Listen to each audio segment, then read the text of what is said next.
मन चंचल है, एक निर्बाध प्रवाह की तरह जो कभी शांत नहीं रहता। यह विचारों के झंझावात में भटकता रहता है। कभी अतीत की स्मृतियों में उलझकर पछतावे में डूब जाता है, तो कभी भविष्य की कल्पनाओं में खोकर व्यर्थ चिंता करता है। श्रीमद् भगवद गीता में श्री कृष्ण ने अर्जुन से कहा, असंशयम महाबाहो मनोदुर्निग्रहम चलम, अर्थात मन को नियंत्रित करना कठिन है, लेकिन अभ्यास और वैराग्य से इसे वश में किया जा सकता है। मन को नियंत्रित करने के लिए पहला चरण इसे देखने और समझने का है। जब हम अपने मन के विचारों को बाहर से देखते हैं तो हम समझते हैं कि वे अनियंत्रित तरंगों की भांति उठते और गिरते रहते हैं। यह समझना कि मन स्वयं एक स्वतंत्र सत्ता नहीं है, बल्कि केवल हमारे संस्कारों और अनुभवों का परिणाम है, हमें इसे दिशा देने की शक्ति प्रदान करता है। ध्यान की विधि मन को नियंत्रित करने का एक प्रभावी साधन है। जब हम श्वास पर ध्यान केंद्रित करते हैं और विचारों को बिना किसी लगाव के देखने का अभ्यास करते हैं, तो मन स्वतः ही शांत होने लगता है। यही कारण है कि भगवान बुद्ध ने विपश्यना को आत्मनिरीक्षण का सर्वोत्तम मार्ग बताया। यह हमें विचारों के खेल से परे ले जाकर साक्षी भाव में स्थापित करता है। कर्म योग भी एक अत्यंत शक्तिशाली उपाय है। जब हम बिना फल की चिंता किए अपने कर्तव्य को निभाते हैं, तो मन व्यर्थ कल्पनाओं और संदेहों से मुक्त होता है। यह संतुलन हमें भटकने से बचाता है और वर्तमान में जीने की कला सिखाता है। श्री कृष्ण गीता में कहते हैं, योग कर्मसु कौशलम, अर्थात कुशलता और संतुलन के साथ कर्म करने में ही योग है। मन को नियंत्रित करने का एक और महत्वपूर्ण उपाय है सत्संग और सद्ग्रंथों का अध्ययन। जब हम उन व्यक्तियों के संपर्क में आते हैं जो आध्यात्मिक पथ पर अग्रसर हैं, या जब हम गीता, उपनिषदों और अन्य शास्त्रों का अध्ययन करते हैं, तो हमारा मन धीरे धीरे स्थिरता प्राप्त करता है।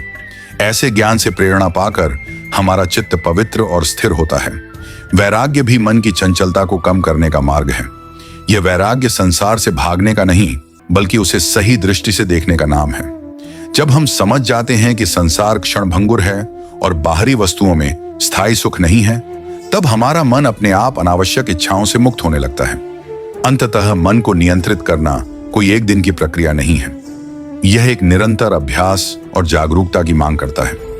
जब हम इसे खेल की तरह लेते हैं और धीरे धीरे अभ्यास करते हैं, तो मन हमें बाधा नहीं पहुंचाता, बल्कि हमारा सहयोगी बन जाता है। जिस प्रकार एक अशांत जलाशय में चंद्रमा का प्रतिबिंब स्पष्ट नहीं दिखता, वैसे ही एक चंचल मन में आत्मा का प्रकाश स्पष्ट नहीं होता।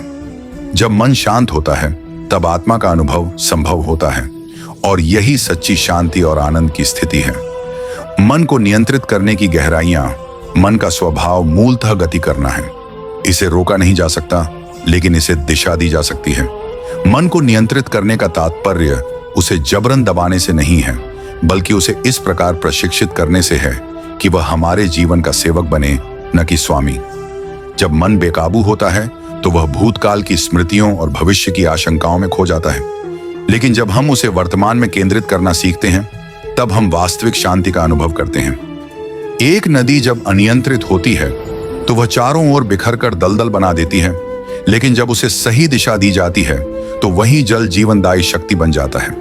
इसी प्रकार मन जब अनियंत्रित होता है, तो वह हमें भ्रमित कर देता है, लेकिन जब उसे साधना और अनुशासन द्वारा प्रशिक्षित किया जाता है, तो वह आत्मिक उन्नति का साधन बन जाता है। श्री कृष्ण अर्जुन को समझाते हैं कि मन को वश में करने के लिए दो मूल मंत्र हैं, अभ्यास, प्रैक्टिस, और वैराग्य, डिटैचमेंट। अभ्यास का अर्थ है निरंतर आत्मनिरीक्षण और आत्म संयम का प्रयास करना।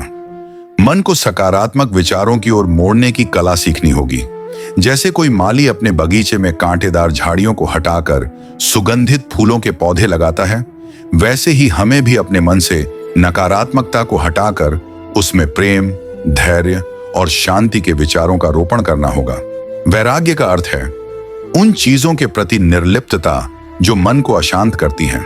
यह निर्लिप्तता त्याग से नहीं आती, बल्कि सही दृष्टि से आती है।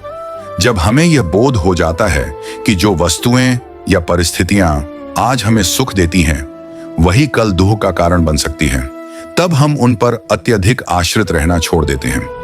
मन को नियंत्रित करने में इंद्रिय नियंत्रण का भी बड़ा महत्व है। हमारी इंद्रियां उन द्वारों के समान हैं जिनसे होकर बाहरी संसार का प्रभाव हमारे भीतर प्रवेश करता है। यदि हम इन्हें अनुशासित नहीं करते, तो मन कभी स्थिर नहीं रह सकता। भगवान बुद्ध ने इंद्रिय संयम को जागरूकता की कुंजी बताया है।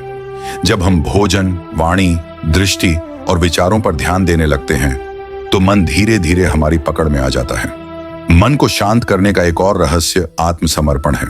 जब हम यह समझते हैं कि हम अकेले इस संसार के भार को नहीं उठा सकते, तब हम अपने अहंकार को छोड़कर स्वयं को ईश्वर की इच्छा के समर्पित कर देते हैं। यह समर्पण हमें भीतर से हल्का और मुक्त कर देता है। जब अर्जुन युद्ध के द्वंद्व में उलझकर मानसिक अशांति से जूझ रहे थे, तब उन्होंने श्री कृष्ण से कहा, मैं आपका शिष्य हूं, कृपया मेरा मार्गदर्शन करें। यह आत्मसमर्पण ही उनके लिए शांति और निर्णय की स्पष्टता का कारण बना। प्राकृतिक जीवन भी मन की स्थिरता में सहायक होता है। जब हम प्रकृति के करीब रहते हैं, सरल और सात्विक जीवन जीते हैं, तो मन स्वतः ही स्थिर रहने लगता है। अधिक इच्छाएं, अत्यधिक सूचना और अनावश्यक प्रतिस्पर्धा मन को व्यर्थ ही विचलित कर देती है। सादा जीवन और उच्च विचार मन को शांति देने की सबसे सरल विधियां हैं। अंततः मन को नियंत्रित करना एक सतत प्रक्रिया है। यह एक सीढ़ी की तरह है जिस पर हमें धीरे धीरे चढ़ना होता है। कभी हम सफल होते हैं, कभी असफल, लेकिन यदि हमारा प्रयास लगातार बना रहे तो धीरे धीरे मन एक शांत सरोवर की तरह स्थिर हो जाता है। यही वह स्थिति है जिसमें सच्चे आनंद, शांति और आत्मज्ञान का अनुभव होता है। प्राचीन समय की बात है। एक राजा था जो अत्यंत शक्तिशाली और धनी था, लेकिन मन की अशांति से घिरा रहता था। महल में हर प्रकार का वैभव था, सुंदर उद्यान, मनोरंजन के साधन, स्वादिष्ट भोजन और हजारों सेवक, लेकिन उसका मन कभी स्थिर नहीं रहता। कभी क्रोध, कभी भय, कभी लोभ। उसके भीतर नकारात्मक भावनाएं उमड़ती घुमड़ती रहती।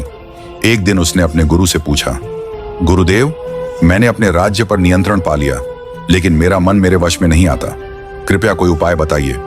गुरु ने मुस्कुराकर कहा, राजन, यदि तुम सच में मन को नियंत्रित करना चाहते हो तो जंगल के उस तपस्वी के पास जाओ जो पहाड़ की चोटी पर रहता है। वही तुम्हें इस रहस्य को समझा सकता है। राजा ने अपने घोड़े पर सवार होकर पहाड़ की ओर प्रस्थान किया। जब वह वहां पहुंचा तो उसने देखा कि एक वृद्ध साधु एक शांत जलाशय के किनारे ध्यान मग्न बैठे हैं।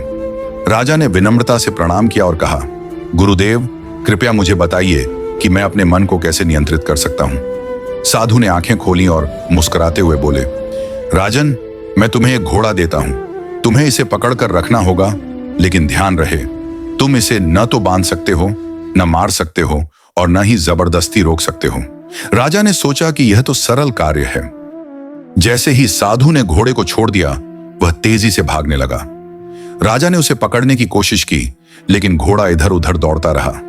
राजा जितना प्रयास करता, घोड़ा उतना ही अधिक चंचल होकर इधर उधर भागता। कुछ समय बाद राजा थक कर बैठ गया और हार मानने लगा। साधु ने हंसते हुए कहा, राजन, यही तुम्हारे मन की दशा है। जितना तुम इसे जबरदस्ती नियंत्रित करने का प्रयास करोगे, यह उतना ही अधिक उग्र और चंचल होगा। राजा ने गंभीरता से पूछा, तो फिर इसे वश में करने का उपाय क्या है? साधु ने एक मुट्ठी घास निकाली और घोड़े के सामने रख दी। घोड़ा धीरे धीरे उसके पास आया और शांत होकर घास खाने लगा। साधु ने कहा, देखा, जब तुमने इसे भागने से रोका नहीं, बल्कि इसे आकर्षित करने के लिए कुछ दिया, तब यह स्वयं तुम्हारे पास आ गया। इसी प्रकार यदि तुम अपने मन को जबरदस्ती रोकने की बजाय उसे प्रेम, ध्यान और साधना की दिशा में आकर्षित करोगे, तो यह स्वयं तुम्हारे नियंत्रण में आ जाएगा।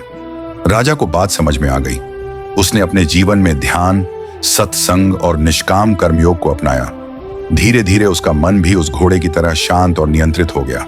और तब उसने महसूस किया कि सच्चा साम्राज्य बाहरी दुनिया पर नहीं, बल्कि अपने मन पर विजय प्राप्त करना है। प्राचीन समय की बात है। एक नगर में समर्थ नामक एक युवा रहता था जो अत्यंत कुशाग्र बुद्धि का था, लेकिन उसका मन सदैव अशांत रहता। कभी किसी से ईर्ष्या करता, कभी क्रोध में आ जाता, तो कभी भविष्य की चिंता में डूब जाता। उसका हृदय शांति के लिए तरसता था, लेकिन वह नहीं जानता था कि इस अशांति से कैसे मुक्त हुआ जाए। एक दिन उसने सुना कि नगर के पास ही एक संत रहते हैं जो मन को नियंत्रित करने की विधि जानते हैं। समर्थ ने सोचा कि यदि उसे भी यह विद्या प्राप्त हो जाए तो उसका जीवन सुखमय हो सकता है। वह संत के आश्रम पहुंचा और विनम्रता से कहा, गुरुदेव, मैं अपने मन के कारण बहुत कष्ट भोग रहा हूं। कृपया मुझे इसे नियंत्रित करने का उपाय बताइए। संत मुस्कुराए और बोले, वत्स, मैं तुम्हें एक कार्य देता हूं। नगर के बाहर एक पुराना कुआं है, उसमें वर्षों से पानी नहीं है। तुम वहां जाओ और उस कुएं से एक घड़ा पानी निकाल कर लाओ। समर्थ को यह सुनकर आश्चर्य हुआ, लेकिन वह आदेश का पालन करने चल पड़ा। जब वह कुएं तक पहुंचा तो देखा कि वह सचमुच सूखा पड़ा था। उसने कई बार बाल्टी डाली, लेकिन कुछ नहीं निकला। थक कर वह वापस संत के पास आया और बोला, गुरुदेव, उस कुएं में तो पानी है ही नहीं, मैं पानी कैसे निकाल सकता हूं? संत ने मुस्कुराते हुए कहा, बिल्कुल सही, जब कुएं में पानी ही नहीं है तो कितना भी प्रयास कर लो, पानी नहीं निकलेगा। यही तुम्हारे मन की स्थिति है। तुम बार बार शांति और आनंद की खोज बाहर कर रहे हो, लेकिन मन में विकारों की गंदगी भरी हो तो आनंद कैसे मिलेगा? यदि कुएं को साफ कर दिया जाए, उसमें शुद्ध जल का स्रोत खोज लिया जाए तो वह फिर से भर सकता है। इसी प्रकार यदि तुम अपने मन को अनावश्यक विचारों, इच्छाओं और नकारात्मक भावनाओं से मुक्त करोगे तो वह स्वाभाविक रूप से शांत और संतुलित हो जाएगा। समर्थ को बात समझ में आ गई। उसने अपने विचारों को शुद्ध करने का अभ्यास शुरू किया। उसने ध्यान, स्वाध्याय और आत्मनिरीक्षण का मार्ग अपनाया।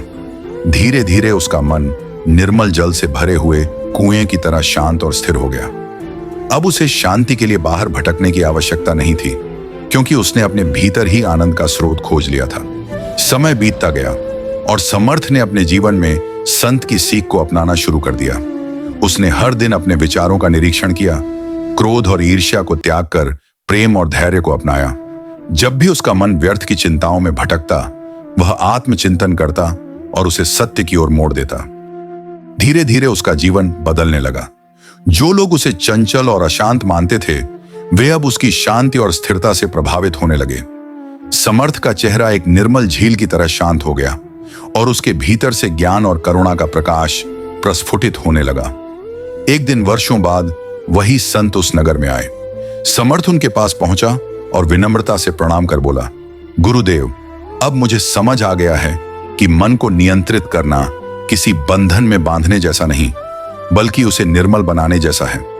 जैसे गंदगी हटाने से कुएं में स्वच्छ जल आ जाता है, वैसे ही मन से विकार हटाने पर शांति और आनंद स्वतः प्रकट हो जाते हैं।